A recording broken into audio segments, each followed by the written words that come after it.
Assalamualaikum sahabat semuanya, semoga kita semua dalam lindungan Allah Subhanahu wa Ta'ala, amin ya robbal alamin. Nabi Idris AS. Genealogi Idris adalah keturunan keenam dari Adam. Silsilah lengkapnya adalah sebagai berikut: Idris bin Yarid bin Mahlail bin Kainan bin Anusi bin Syits bin Adam. Menurut kitab tafsir, ia hidup 1000 tahun setelah Adam wafat. Sedangkan dalam buku yang berjudul Qasas Al-Anbiya karya Ibnu Katsir dituliskan bahwa Idris hidup bersama Adam selama 308 tahun. Biografi Nabi Idris dianugerahi kepandaian dalam berbagai disiplin ilmu dan kemahiran, serta kemampuan untuk menciptakan alat-alat untuk mempermudah pekerjaan manusia. Dalam beberapa kisah dikatakan bahwa Idris sebagai nabi pertama yang mengenal tulisan, menguasai berbagai bahasa, ilmu perhitungan, ilmu alam, astronomi, dan lain sebagainya. Menurut Ibnu Ishaq, Nabi Idris adalah orang yang pertama kali menulis dengan pena, menjahit baju dan memakainya, dan manusia yang mengerti masalah medis. Dalam suatu kisah, terdapat suatu masa di mana kebanyakan manusia akan melupakan Allah sehingga Allah menghukum manusia dengan bentuk kemarau yang berkepanjangan. Nabi Idris pun turun tangan dan memohon kepada Allah untuk mengakhiri hukuman tersebut. Allah mengabulkan permohonan itu dan berakhirlah musim kemarau tersebut dengan ditandai turunnya hujan. Nabi Idris diperkirakan bermukim di Mesir di mana ia berdakwah untuk menegakkan agama Allah, mengajarkan tauhid, dan beribadah menyembah Allah serta memberi beberapa pedoman hidup bagi pengikutnya supaya selamat dari siksa dunia dan akhirat. Ia dinyatakan di dalam Al-Quran sebagai manusia pilihan Allah sehingga dia mengangkatnya ke langit. Ibnu Abi Hatim dalam tafsirnya meriwayatkan bahwa Nabi Idris wafat saat dia sedang berada di langit keempat ditemani oleh seorang malaikat dan ia hidup sampai usia 82 tahun.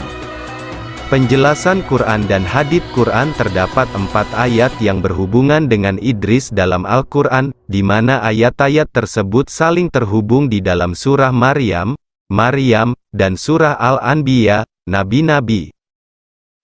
Dan ceritakanlah, hai Muhammad kepada mereka, kisah Idris, yang tersebut di dalam Al-Quran, sesungguhnya ia adalah seorang yang sangat membenarkan dan seorang nabi, dan kami telah mengangkatnya ke martabat yang tinggi. Maryam pukul 19:56-57. Dan ingatlah kisah Ismail, Idris, dan Zulkifli. Semua mereka termasuk orang-orang yang sabar, kami telah memasukkan mereka ke dalam rahmat kami, sesungguhnya mereka termasuk orang-orang yang saleh. Al-Anbiya, 21:85-86. Hadits dalam sebuah hadits, Idris disebutkan sebagai salah seorang dari nabi-nabi pertama yang berbicara dengan Muhammad dalam salah satu surga selama Miraj. Diriwayatkan dari Abbas bin Malik, gerbang telah terbuka, dan ketika aku pergi ke surga keempat, di sana aku melihat Idris. Jibril berkata kepadaku, ini adalah Idris, berilah dia salammu. Maka aku mengucapkan salam kepadanya, dan ia mengucapkan, selamat datang, wahai saudaraku yang alim dan nabi yang saleh. Sebagai balasan salamnya kepadaku, Sahih Bukhari 5:58-227. Idris dipercayai sebagai seorang penjahit berdasarkan hadits ini. Ibnu Abbas berkata, Daud adalah seorang pembuat perisai, Adam seorang petani, Nuh seorang tukang kayu, Idris seorang penjahit dan Musa adalah penggembala. Al-Hakim. Nasihat dan ajaran. Berikut ini adalah beberapa nasihat dan untaian kata mutiara Nabi Idris. Kesabaran yang disertai iman kepada Allah, akan membawa kemenangan. Orang yang bahagia adalah orang yang waspada dan mengharapkan syafaat dari Tuhannya dengan amal-amal salehnya.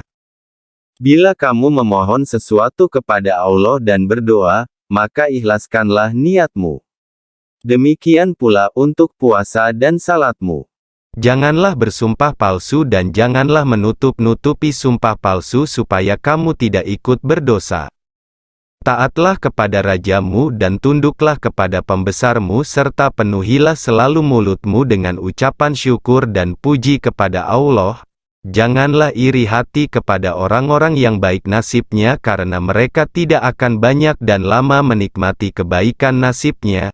Barang siapa melampaui kesederhanaan tidak sesuatu pun akan memuaskannya. Tanpa membagi-bagikan nikmat yang diperolehnya, seseorang tidak dapat bersyukur kepada Allah atas nikmat-nikmat yang diperolehnya itu.